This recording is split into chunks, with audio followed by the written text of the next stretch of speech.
Всем привет! Меня зовут Марина. Вы на канале Russian Language Club, канале о русском языке и все, что с ним связано.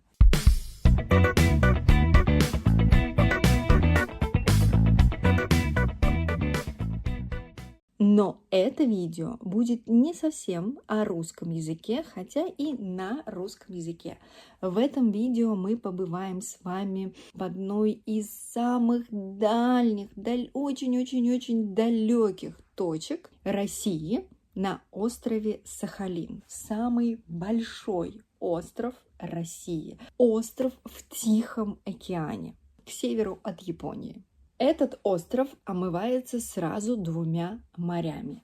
Теплым Японским морем, которое вот как раз недалеко от Владивостока, и холодным Охотским морем. Я путешествую по острову Сахалин с семьей. Мы были на Сахалине совсем недолгое время, всего 3 дня, но эти 3 дня были невероятными. Мы увидели столько наикрасивейших мест, и в основном мы путешествовали, ездили по берегу холодного Охотского моря, но море невероятной красоты. Открыли этот остров, как ни странно, голландские мореплаватели. Это произошло в середине 17 века. Долгое время считалось, что Сахалин – это вообще не остров, а полуостров. И принадлежит он Китаю. И только русский моряк Невельский доказал, что Сахалин – это не полуостров и не соединяется с материком, что Сахалин – это остров. А произошло это в 1853 году. Капитан Невельский обнаружил пролив между материком и островом Сахалин. И вот этот пролив сейчас и называется пролив Невельский. И когда капитан обнаружил этот пролив, то он поставил туда флаг, триколор российский, и именно с этого периода остров Сахалин считается и российским. Но впоследствии Сахалин менял хозяев. Когда-то он принадлежал России, когда-то он принадлежал Японии. И на сегодняшний день Сахалин – это российский остров.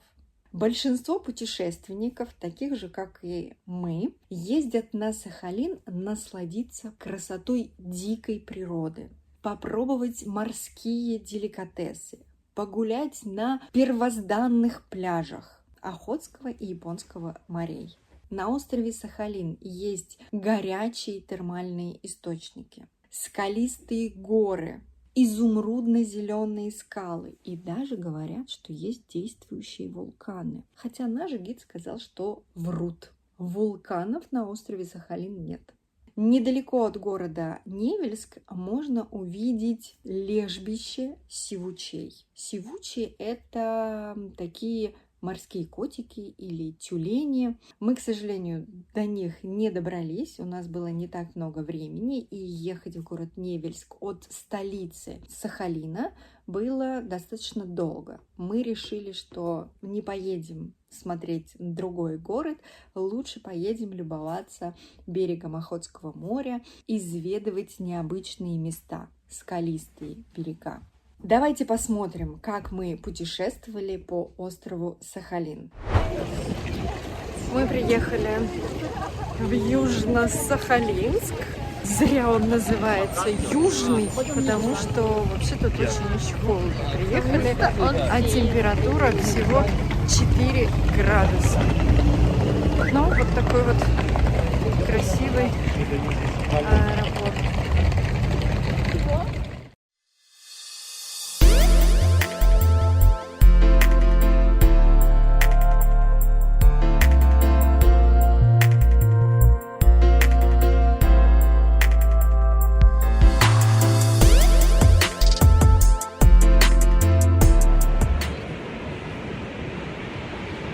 Мы на Охотском море. Жалко, искупаться нельзя. Точнее, конечно, можно, но очень холодно. Красиво.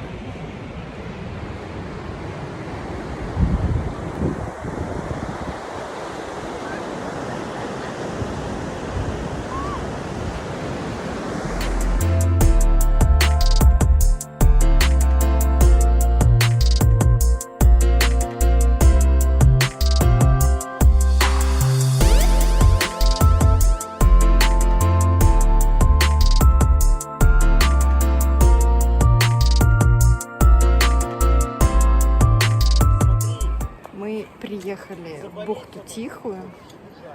Вот там были чуть подальше, там очень сильные волны. А здесь реально очень тихо. Вообще волн нету и слышны чайки. Сейчас покажу вам. Их очень много. Здесь прям вот птичий остров. Много-много чаек. Природа тут, конечно, шикарная. Вот смотрите, водопадик. Прям вот рядом. С другой стороны Охотское море. Скалы. У нас еще по плану будем взбираться наверх по... Вот здесь такая есть веревочка, по веревке, и поднимемся. Пойдем вот там погуляем. Но сначала у нас будет чай, чаепитие на берегу Охотского моря.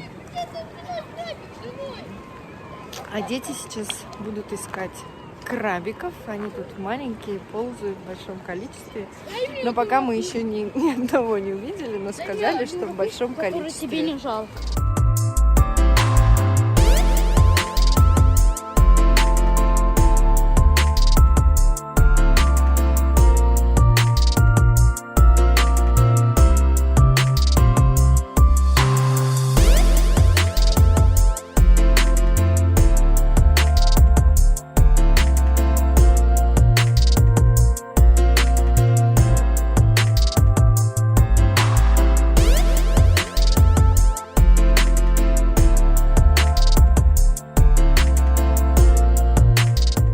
Ну что, я взобралась на самый верх. Вот там внизу была, а теперь наверху. Достаточно сложный был подъем, опасный. Местами было очень-очень страшно, но этот вид того стоил. Покажу вам. Мыс Тихий, общественный природный парк написано. И вот так красиво.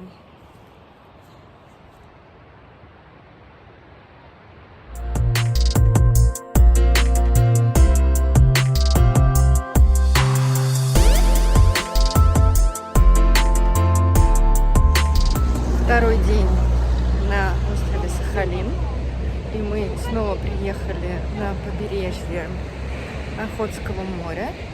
Едем на другую точку, другую достопримечательность, но это просто невозможно не остановиться и не полюбоваться морскими пейзажами. Море все-таки очень-очень бушует. Мы приехали, когда закончились сильные штормы. Очень хотели прокатиться на море, уйти в море, посмотреть другие достопримечательности, которые можно именно с моря посмотреть, до которых можно добраться с моря. Но после шторма этого у нас не получится. И поэтому ездим на машине. Сегодня у нас прям такая вот большая машинка, потому что сегодня поедем в труднодоступное место и будем ездить прям по побережью. Может быть, даже местами заедем, чуть-чуть заедем на море. В общем, все покажу, расскажу.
Южно-Сахалинска.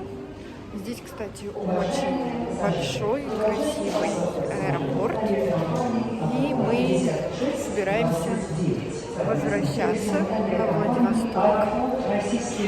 Вообще на Сахалине было очень-очень круто. Теперь летим дальше.